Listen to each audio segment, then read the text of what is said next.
Do you think you're cooked? Cooked? Yeah, cooked. Nah, no. Nah, no. Have you guys escaped the Matrix then? I don't plan on, I don't really care.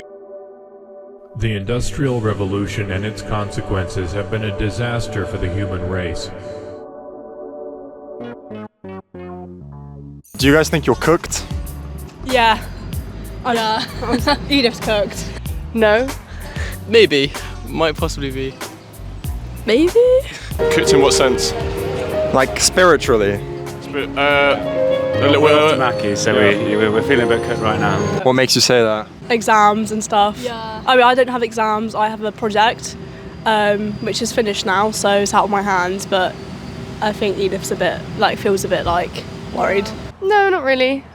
Things are quite good at the moment, so not really. That's good. Do you think a lot of young people perhaps now have more problems than the generations before? Yeah, I think so. I mean, I think there's definitely more pressure from social media and just pressure and body image and all that kind of stuff. I think maybe with cost of living and stuff, but I don't think so necessarily. No, I think I agree with that, yeah. I think we've got the same, in terms of the amount of problems, I think the same, but just different problems in general. People in the 80s and 70s probably have different problems than what we have. What are the biggest Gen Z problems, you would say? I don't know, social media, the standards in social media, they can mess with people's mental health and stuff. What about relationships and friendships and stuff like that? I mean, I'm good, I've got a boyfriend, and it's great. So there's stability? Yeah. Do you think that's a common trend among young people, among Gen Z, or is it kind of abnormal perhaps at this point? I think most people my age find it hard to keep down the relationship. They're kind of screwing around and stuff like that? Yeah, but I mean, whatever, do what you want to do, I mean. I think it's a net positive though, people acting like that, is it helping them, is it helping society? I mean, sometimes it might make them feel good, giving them a sense of validation for themselves. Sorry if this is random, I'm just curious, what book were you reading? Oh, I'm actually reading 1984. Would you say that that's kind of almost a rarity to see people, young people especially, reading books, just in general? I was actually kind of thinking that. I think it is. I think there's definitely less people who want to read, or a lot of people talk about it as not something they really enjoy, but something they feel they should be doing. I should read more, but I just don't. So. Do you think that's for the worse?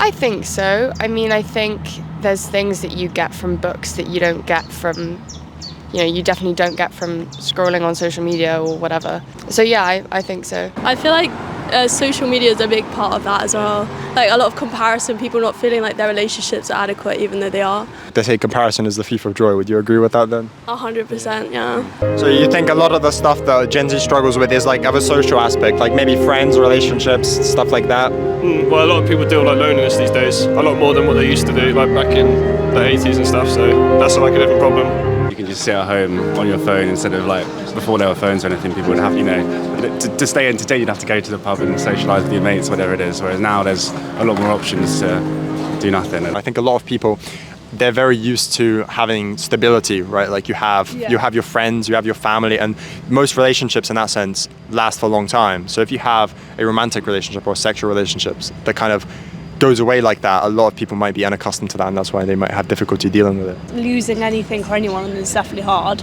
But then do you think kind of modern society kind of encourages that more perhaps? I feel maybe there's more of a culture among young people to kind of they just kind of fuck about. Do you think a lot of problem with relationships perhaps and friendships as well for young people is that they want to replace stuff instead of fixing the problems?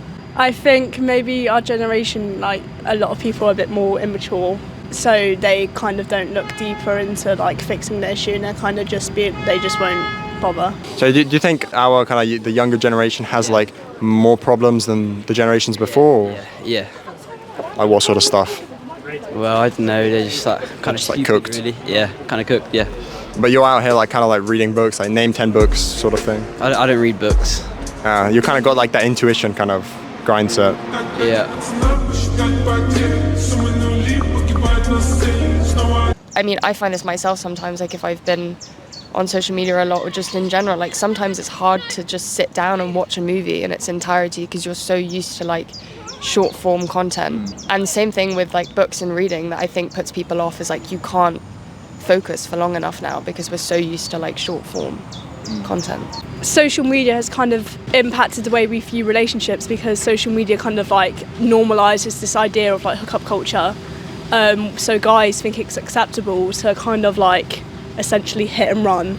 So you do think it's a bad thing? Because you were saying, for some people maybe it's okay, but now it sounds you're speaking very negatively about it. If we're looking at gender, I feel like for guys it's probably not as a deeper thing, but for women definitely. I think it's a lot harder just to like hook up with someone and then just leave and like kind of get over it. But obviously it's different for everyone. I just think mainly women, like they might build more of a connection with someone. Do you think it's probably like some sort of biological precursor? Like if you think about like without birth control, almost prepping the woman for having some sort of connection to this man just in case she gets pregnant? Is it something like that? Yeah, definitely. And the guy, if he, even if a woman does get pregnant, it's like, I'm not saying it's a good thing, but he's not the one carrying the child, so it's a lot less responsibility. Yeah, the guys kind of don't view it as that because they don't have the emotional connection to what could happen. Would you say that like a lot of young people maybe have problems with like casual relationships? Is that like a bad thing, or your thoughts? I don't know. Like kind of like sleeping around the block, like Oh yeah, a little bit. a little bit of a bad thing, or it's like a little bit cool? Bad thing, really.